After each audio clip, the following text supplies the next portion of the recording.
종교인 과세 법안이 국회를 통과했었죠. 그런데 종교인들의 반발로 시행이 3년간 유예됐었습니다.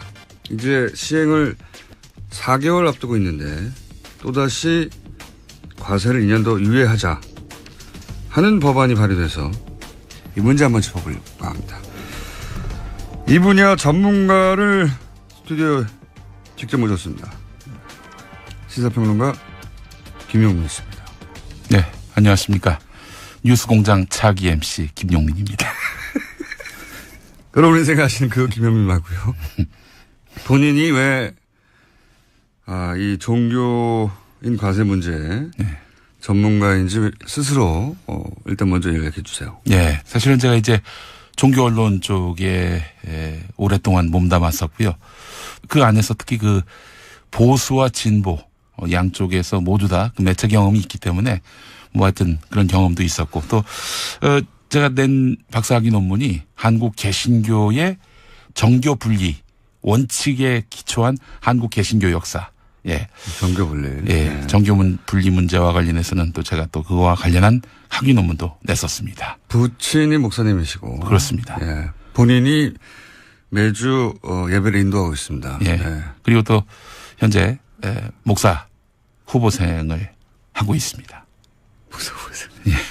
자, 그럼 이 문제를 한번 본격적으로 짚어보겠습니다. 네. 그런 자격으로 이 문제를 이야기하러 왔는데 우선 이 종교인 과세를 특히 개신교가 네. 예.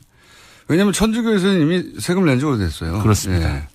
개신교가 반대하는 이유가 뭐냐 간단하게 짚어주십시오. 예, 이 개신교 전부 반대하는 건 아니고요. 진보 개신교계 쪽에서는 납세의 의무를 왜 회피해야 하느냐. 예. 우리도 이제 납세하자. 가이사의 것은 가이사에게. 네, 그렇습니다. 이미 2000여 년 전 예. 세금을 내야 하느냐고 물었을 때 예. 예수께서 답하셨지 않습니까? 예. 가이사의 것은 가이사. 세금을 내라 이 말이죠. 예, 네. 그렇습니다. 근데 왜 안 내냐 이거죠. 사실 겉만 보면 도저히 이해할 수가 없습니다. 국민의 의무인 납세를 안 하겠다는 게 과연 정상입니까? 국민이면 다 세금을 내야죠. 국민이 세금을 안 내면 누가 세금을 내겠습니까? 현행 법 체계를 보더라도 국가가 세금을 안 거둘 뿐이지 뭐 목사님, 스님, 신부님, 교무님 이런 분들한테 세금 내지 마십시오. 이런 내용의 법 조항이 없습니다. 그러니까 그냥 법에 근거 없이 봐주는 거잖아요. 지금. 그렇습니다. 네. 이게 일제강점기 이후로 봐주고 있는 양상인데 박정희 대통령 시절에 한번 거두려고 했었어요. 그러다가 또 여러 가지 이유로 미뤄지다가. 당시에는 보수 기독교계의 정권 차원에서 도움이 필요했었기 때문에 그랬다고 치고. 네, 그렇습니다. 그런데 이제 보수 개신교계, 일부 개신교계의 반대 논리, 세금을 못 내겠다. 이런 논리를 보게 되면 도저히 납득하기 어렵습니다. 무슨 논리죠, 원래? 목사한테 그 근로소득세를 물다니 목사가 근로자인가? 목사가 노동자인가? 예전에 뭐 교사가 노동자인가?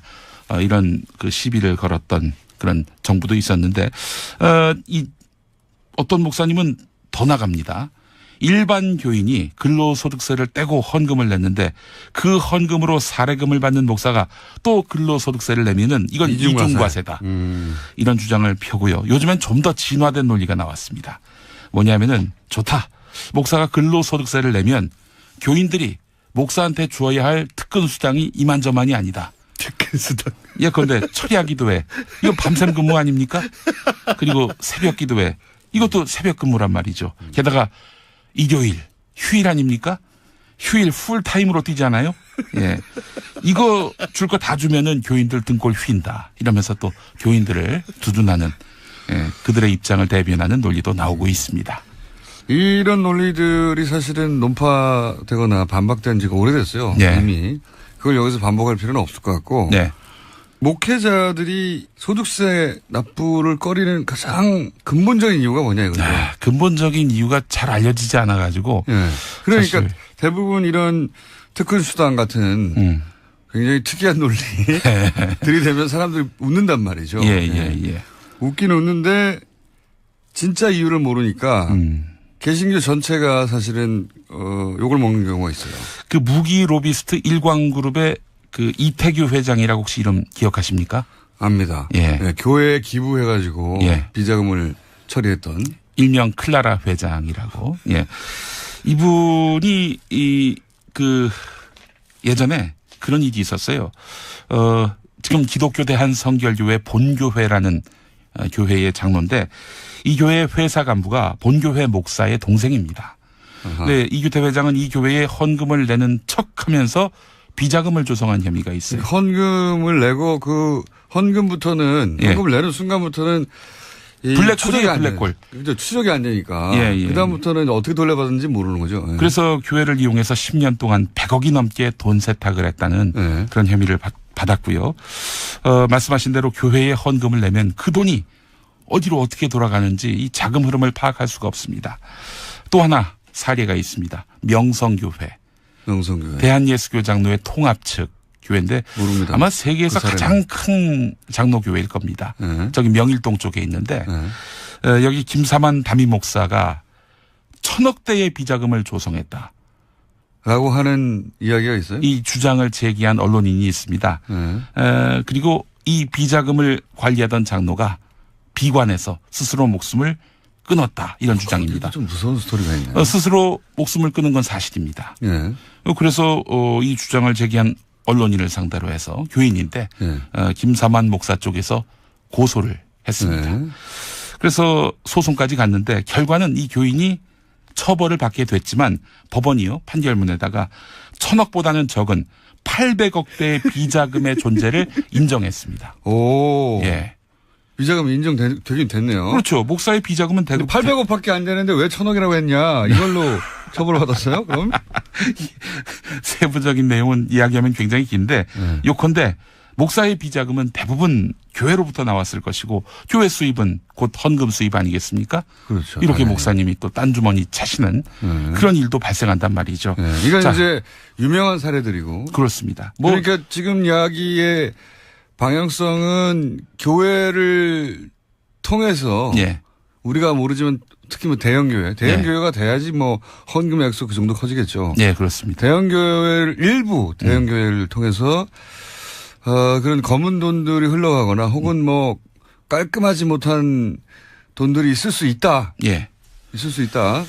그 헌금이 불투명한 자금 흐름 또 심지어 범죄에까지 오용되는 현실이 만연해 있음을 알 수 있는 거 아니겠습니까? 목사님도 모를 수도 있어요. 뭘 모르냐면 헌금은 헌금이지 거기에 꼬리표가 붙어 있지 않잖아요. 예, 그렇죠. 그러니까 그 돈이 애초에 어떻게 형성됐는지 모를 수 있고 다만 목사님이 모를 수 없는 부분이 뭐냐면 그거를 헌금하고 끝나버리면 그 현금이죠. 근데 이게 돌아갔다는 얘기잖아요. 그래야 이게 소위 비자금이 되는 거니까 그다음부터는 목사님 모를 수가 없죠. 게다가 또 이제 교회에서 헌금을 교인들이 낼 때 주로 현금으로 내지 뭐 카드로 한다든지 할부로 한다든지 이런 일은 거의 없단 말이죠. 그래서 사실은 헌금을 카드로 하면 되겠다 앞으로 그러면. 그런 교회도 사실은 없지 않습니다. 계좌로 요즘 그래요? 이체하는 방법도 있는데 뭐 사실 뭐 편의성을 위해서 뭐 교인들의 편의를 위해서 그렇게 할 수도 있다고 저는 보는데 투명성을 위해서. 그래서 이런 은행들이 교회를 무척 좋아했습니다. 옛날에. 왜냐하면은 매주 현금이 이렇게 융통이 되니까. 아주 큰 교회는 한 주에, 그러니까 일요일에 14억의 현금이 헌금으로 매주. 거치는. 이름을 대면 어떻게 됩니까? 대단히 큰 교회라고 말씀드리겠습니다. 이름을 대면 어떻게 되냐고. 이름을 대도 상관은 없습니다. 됩시다 그럼. 여의도 순복음교회가 그랬습니다. 그런데 이제 흥미로운 거는 조용기 목사가 거기 오랫동안 담임 목사를 했지 않습니까? 조용기 목사가 설교를 하는 날은 이제 14억이 들어오고 평균 이제 다른 목사, 그러니까 조 목사가 이제 해외로 출타하거나 그러면은 한 절반 정도 들어온다는 거예요. 이 이야기는 조용기 목사의 큰 아들이 국민일보 노조위원장에게 했던 말이기도 합니다. 근거가 있는 이야기입니다. 그런데 그러면은 지금 한 얘기하고 이 소득세 납부를 하지 않는 것과 연결성이 있다? 연결되는 고리가 있다? 그렇습니다. 이런 자금 흐름이 불투명한 그 교회를 비자금 돈 세탁의 어떤 창구로 활용할 가능성이 높다는 그런 정황들을 제가 설명드렸잖아요. 이런 와중에 목사님이라고 치고 이런 와중에 목사님에게 근로소득세를 문다면 당연히 목사의 수입이 제대로 신고되고 있는 건지 신고되지 않는다면 교회 내의 자금 흐름이 어떠한지 세무 공무원들이 관심을 갖지 않겠어요? 그러니까 교회를 대상으로 한 꼭 비자금이 있어서가 아니라 예. 제대로 소득세를 내고 있는지에 대해서 예. 교회 회계를 들여다볼 수가 있고 그렇습니다. 그러면 말하자면 세무조사를 할 수도 있고 조세 포탈이 짐작된다면 아무래도. 그러니까. 예. 그래서 이 세무조사까지 가게 된다면은 이거는 교회로서는 아주 최악의 상황이라고 판단하고 있는 거예요. 그래서 그러니까 이제 국가가 세무조사 권한을 근본적으로 가지는 걸 싫어한다. 네, 그렇습니다. 대형 교회들은 예. 꼭 거기에 비리가 있어서라기보다는 예. 뭐 그 비리의 사례도 있지만 예. 근본적으로 교회 회계 장부를 들춰보는 걸 싫어한다. 네, 그렇습니다. 이때까지 마음대로 했었는데. 네. 그래서 사실은 이제 이 보수적 기반의 교회 연합단체장들이 하는 얘기가 목회자 과세는 교회를 파괴하려는 음모가 있다. 이렇게 주장하고 있는 겁니다. 아니 세금 내면 되죠. 사실 여의도 순복음교회 조용기 목사 같은 분은요. 이미 1973년 여의도 순복음교회가 여의도로 왔을 때 그전에 서대문에 있었는데요. 73년 올 때부터 본인을 포함해서 소속 부목사들 전원이 다 근로소득세를 내고 있습니다. 자, 여기서 이제 오해 소지가 있으니까 모든 교회가 무슨 기부 헌금을 통해서 비자금을 조성했다는 게 아니라 예. 대형 교회에 그런 사례가 있었고 네. 그리고 목사님들이 근본적으로 대형 교회의 경우에 예. 싫어하는 것은 교회 살림을 남들이 들여다보고 예. 그리고 자신의 어떤 돈 씀씀이 이게 올바로 쓰였는지 아닌지를 예. 국가가 들여다볼 수 있는 권한을 가지는 게 싫다. 예. 세금 일부 내는 게 싫은 게 아니라 그렇습니다. 그게 더 근본적이다. 예, 예. 큰 교회일수록 네. 큰 교회일수록 돈 씀씀이가 복잡할 수 있죠. 예. 예. 설명하기도 싫은 거고 그게. 그래서 뭐 여러분들 뭐 이런저런 그 교회의 추문들 나오는 거 보면 되게 돈 얘기 아닙니까? 자금 흐름이 투명했다면은 이런 일들이 거의 없었겠죠. 자, 거기까지는 어느 정도 이해했어요. 예. 또 대형 교회 지금 계속 거론하는 게 대형 교회 중심인데. 예. 대형 교회에서 반론이 있으면 저희가 얼마든지 받아들입니다. 예. 모든 대형 교회가 그렇다는 게 아니고 모두 다 비자금이 있어 그렇다는 얘기는 전혀 아닙니다. 예, 뭐 그 교회 안에서도 보수 교회 중에서도 이렇게 여의도 순복음교회 같이 보수로 좀 분류되는 측면이 있지 않습니까? 이렇게 납세의 의무를 이행하는 교회도 분명히 있다는 점을 말씀드리고요. 자, 그러면 정치인들이 한 30명 가까이 네. 유예하자는 법안 발의에 동참했는데 뭐 대부분 기독교인들이겠죠. 예. 이거는 아무래도 본인 표를 의식한 거겠죠? 아무래도. 그렇습니다. 김진표 의원이 지금 총대를 메고 있는데 네. 이번이 그 수원중앙 침례교회 장로입니다. 예. 구체적이기도 하라. 예. 재미있는 부분이 네. 뭐냐면은 그 교회에 남경필 집사도 다니고 있습니다. 두 분이 지난 2014년 네, 지방선거 때 경기도지사 예. 그 후보 간 경쟁을 원래 벌이지 큰 않았습니까? 교회는 이렇게 양쪽 다 다녀요. 예. 거기 표가 많아서. 그렇습니다. 예. 예. 김진표 의원이 이제 사실은 굉장히 개신교계 입장을 대변해 왔던 총대를 맨 분이군요. 예, 그렇습니다. 지금 이분이 지금 문재인 정부의 인수위원회 위원장 격인 국정기획위원장을 맡았지 않았습니까? 국정기획위원장을 맡았을 때도 종교인 과세 문제에 대해서 신중해야 한다 이런 입장을 표명했다가 논란이 있었고요. 결국에는 이제 문재인 정부가 종교인 과세 계획대로 이행하겠다 이런 입장을 밝혔어요. 그래서 자. 이번에 국회의원으로서 시행 시기를 또 미루는 그런 법안을 제출한 거 아니겠습니까? 그러면서 이 법안 유예한 다음에 종교시설은 세무조사하지 못하게 하자는 그런 종교인 납세를 관리감독할 교계단체를 따로 만들자. 예. 이런 주장도 했어요. 그러니까 그렇습니다. 이게 연결되는 거죠. 세무조사가 무섭다는 게. 예. 일반인들은 사실은 잘 모르는 대목인데. 예. 교계 이렇게 대형교회 중심으로 세무조사를 세무당국이 종교단체는 하지 못하도록 하자. 예. 이런 주장을 하고 있어요, 실제로. 예. 그래서 그런 주장이 받아들여지는 않았지만 하고 있다는 거죠. 이런 건 어때요? 과세 시행령 매뉴얼에 보면 세부 내용이 명시되어 있지 않기 때문에 예. 이 세부 내용을 다 만들고 나서 하자. 네. 또는 뭐 2단 사이비 종교가 우리 세금 낼 테니까 종교를 인정해달라. 네. 그럼 어떡할 거냐. 네. 이런 것도 새로운 논리들이거든. 아이고, 제가 봤을 때는 그 얘기가 다 그 얘기예요. 한마디로 세무조사 하지 않게 해달라. 결국은 다 그거. 다 그걸로 귀결이 되는 내용들인데요. 김진표 의원이 사실은 이제 경제부총리를 지냈던 분이기도 네. 하고, 소시적에는 세무서장도 지냈습니다. 그래요? 예, 세무관계에 정통한 분입니다. 영월 세무서장 지냈어요. 예. 그 당시에 그래서 일화도 있는데.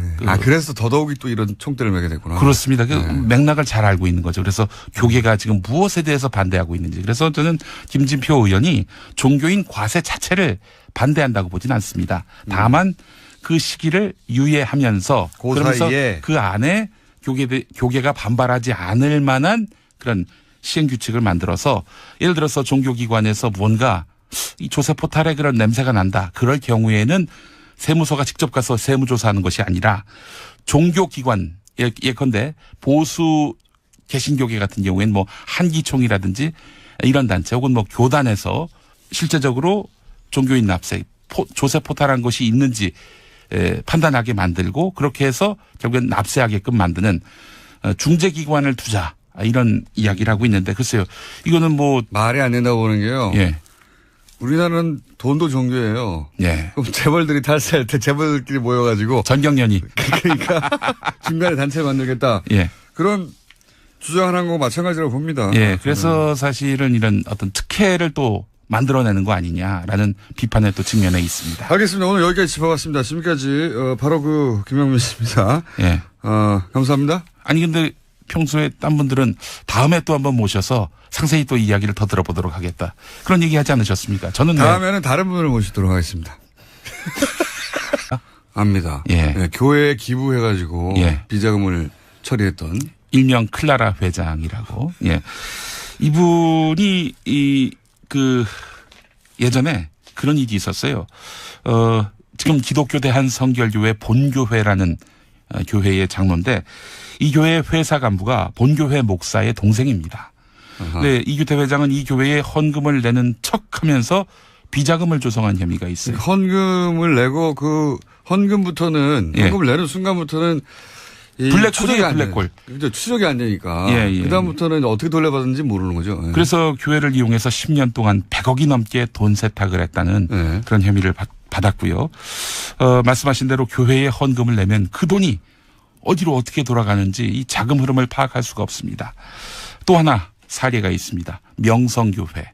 명성교회. 대한예수교 장로회 통합 측 교회인데 모릅니다. 아마 세계에서 그 가장 큰 장로교회일 겁니다. 네. 저기 명일동 쪽에 있는데 네. 여기 김사만 담임 목사가 1,000억대의 비자금을 조성했다.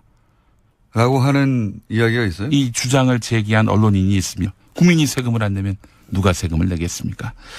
현행 법 체계를 보더라도 국가가 세금을 안 거둘 뿐이지 뭐 목사님, 스님, 신부님, 교무님 이런 분들한테 세금 내지 마십시오.